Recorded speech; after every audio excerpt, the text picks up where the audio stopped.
Squirrel. So this is this so scary? Well, I guess it can be scary depending on your point of view. Oh, it was scary. Was it scary for you? It was scary for me. Scary expensive. That's always scary for me. I'm really all about the budget. Yeah. So much better, scary. Much more than I am because I'm out of control. Chris doesn't have a budget. I'm sorry. I apologize. Okay.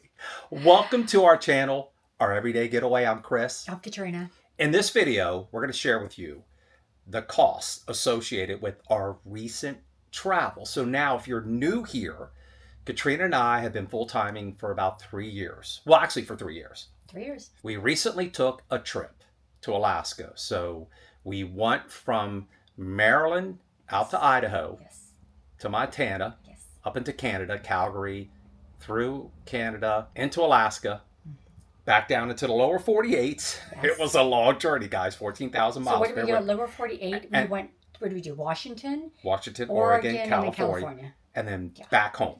Yes. 14,000 miles, 6 months. And it was a heck of a journey. We had a great time. We had a blast, but we're going to share with you the cost. So for those of you who may be considering this type of journey, you can have an understanding of the costs associated with it. Or if you're just going to travel in RV life in general, maybe you'll go from East Coast to West Coast and, you know, based on miles, you get some sort of understanding. Hopefully it will make sense. You'll get something We'll do our best to enlighten you yeah. on the cost. Now, our journey included campgrounds, included state parks, included a lot of boondocking.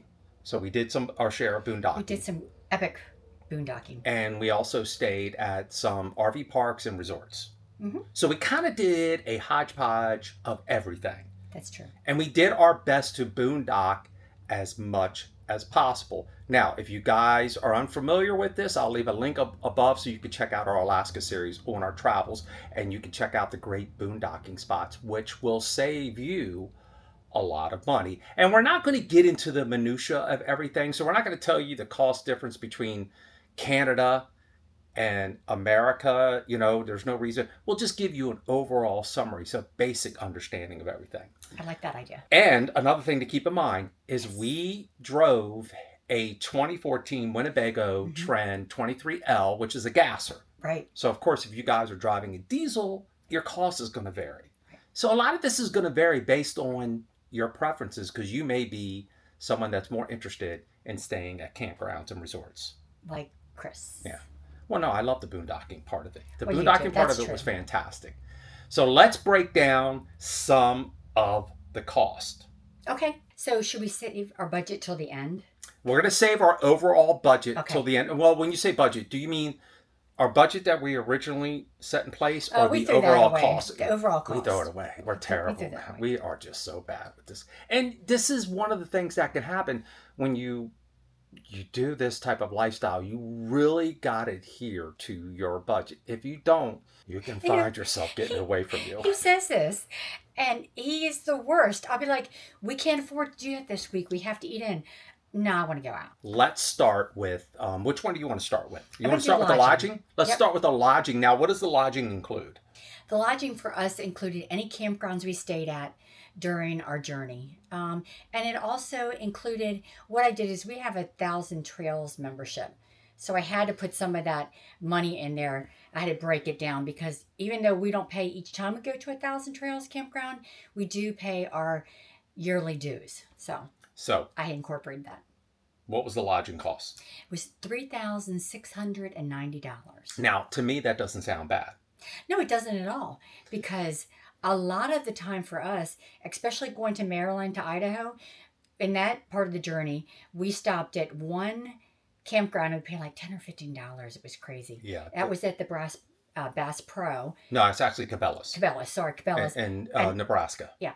And then when we got to Idaho, one of our adult children lived there, and we mooch docked in front of her property, her house.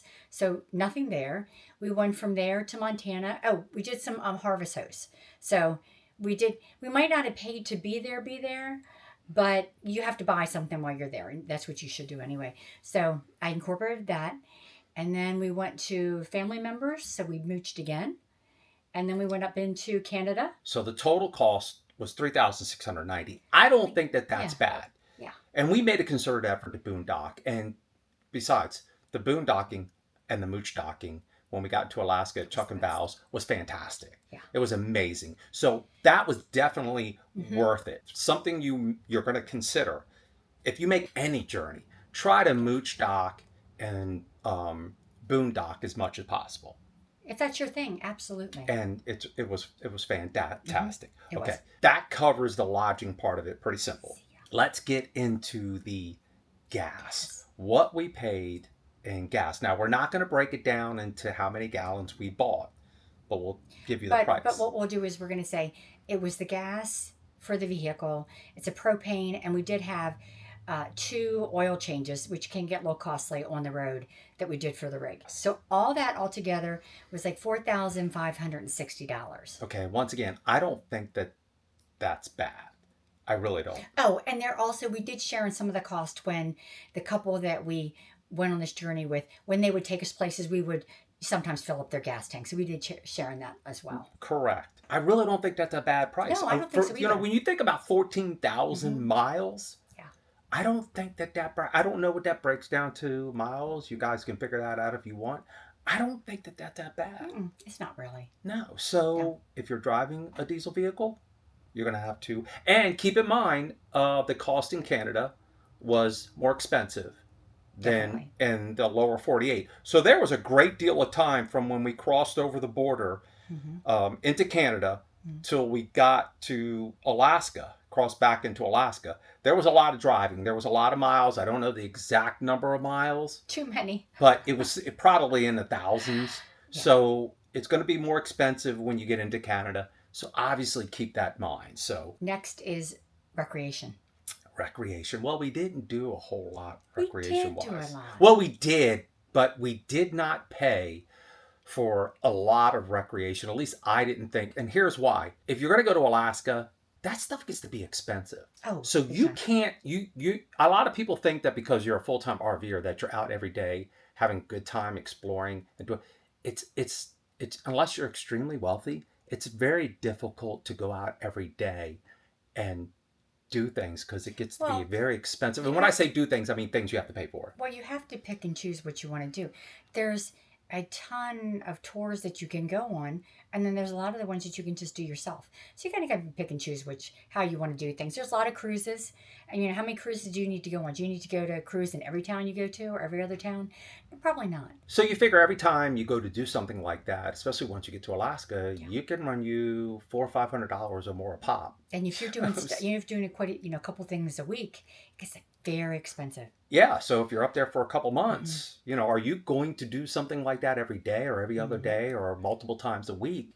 You really can't. So you have to kind of like you're going to have that downtime where you're not out running around doing all the fun and exciting things. So what was the cost on recreation? $3,200. And once again, I don't think that that's a lot. It could have been much more. Originally, it was going to be a lot more because we were going to stay up there. We tamped it down. We were going to stay up there at least another month longer than what we did, so we came back sooner.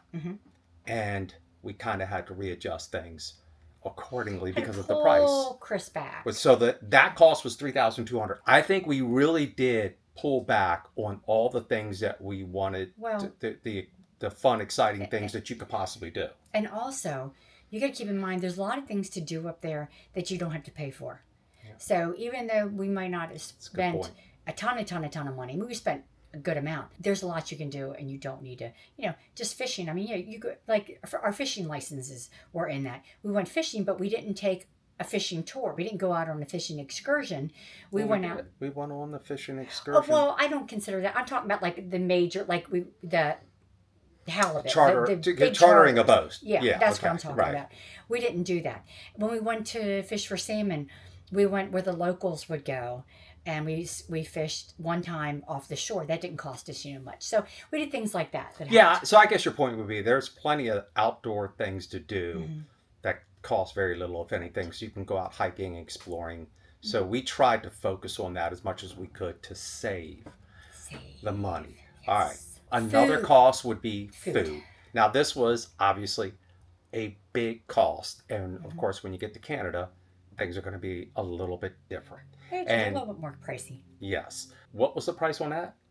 Well, I broke it up into two categories. One was we went out, to dinner, which could be restaurants or just even going to like McDonald's, going through the drive-thru or something like that, which we didn't often, but I included that.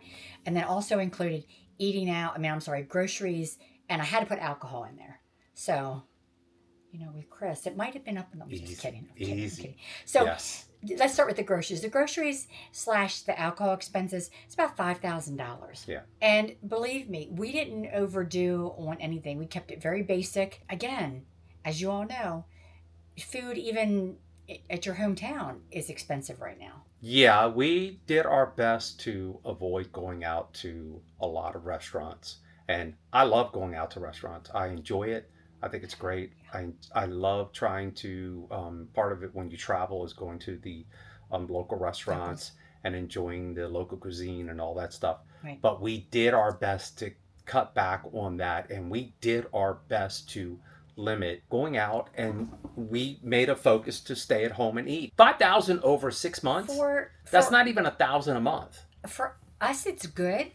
I think it's very good for us. And you got to keep in mind, we like to eat chicken and steaks occasionally and hamburger. We're not just eating noodles and pasta. So, we did okay. Those are all the things we ate. What do you mean? I mean, like, we're not eating like cup of noodles all the time. We're having real meals. No, it's pretty simple what we ate. We didn't get anything fancy. Do you remember how much of that was alcohol? No.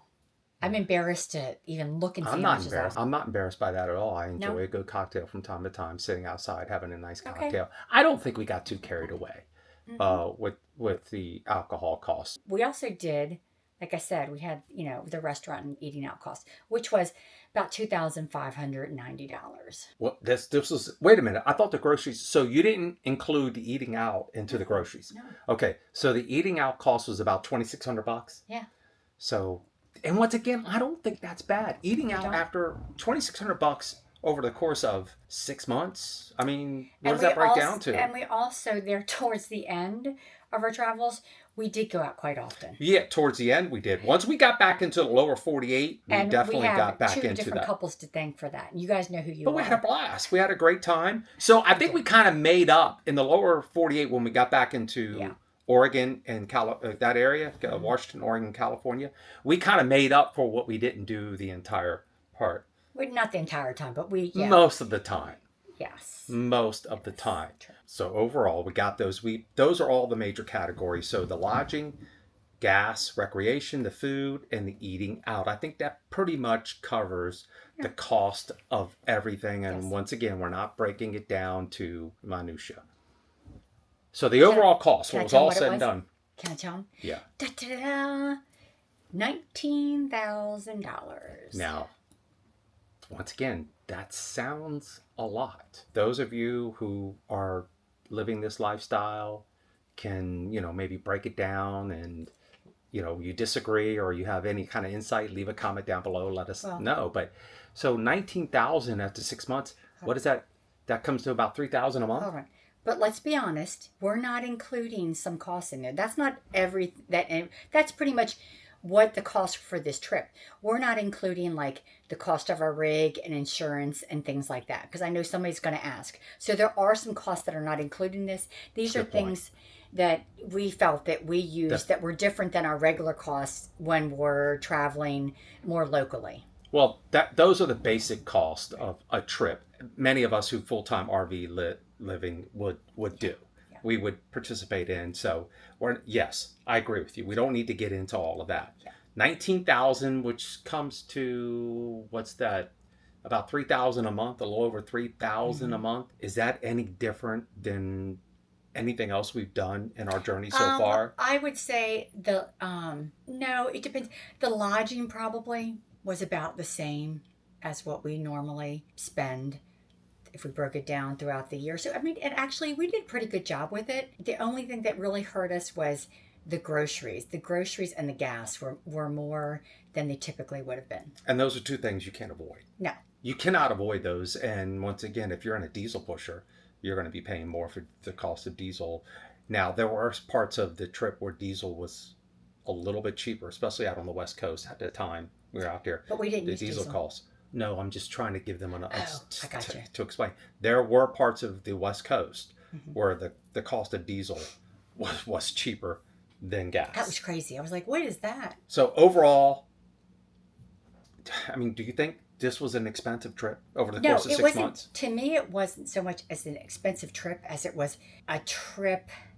I don't know how to explain. No, don't use that. Our advice to you would be, if you want to make this type of trip, especially, so don't look at it as, well, I guess you could look at it to a trip to Alaska, but look at it in terms of miles, 14,000 miles. Mm-hmm. You kind of keep all those things into consideration. So if you're going to travel 14,000 miles over the course of a year, Right. kind of gives you somewhat of an understanding of what the cost would be.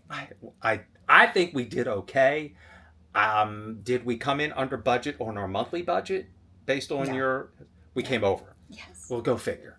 We're always over. We're Well, always over. What helps us with our monthly budget is that we use Thousand Trails when we're in Florida, and we're usually there for a few months. That really helps. And then in between our long trips, we come back like twice a year to Maryland, and at any given time we may stay a month or 2 months. It just depends. That helps us too, because we really don't have much bill. We don't have any bills when we come back except for some electric, and that's it. So there's a summary, a wrap up of our cost for 6 months, 14,000 miles, full-time RV living. Take it all with a grain of salt. Take it all under consideration based on our travels, because your travels are going to vary That's true. based on what you do. But that's just our numbers, and we wanted to share that with you and kind of give you some insight on what it may cost you if you choose to travel So if you to have, Alaska. Please don't judge. no, so if you have no idea, maybe this will help a little bit in your planning. Yes. We watched lots of videos. We got lots of great information, and it helped us. So if we can do the same for you, that'd be awesome. Absolutely. There you have it. We hope you guys enjoyed this video. We hope you found it informative. If you like it, please give us a thumbs up. If this is your first time here, please consider subscribing to the channel. We'd love to have you guys along for the ride. It was great, man. It was a great trip. I would never do it again. No, I would. It's too far. All right, guys. Remember, any day you can get away. It's a great day, guys. You guys take care. Take care.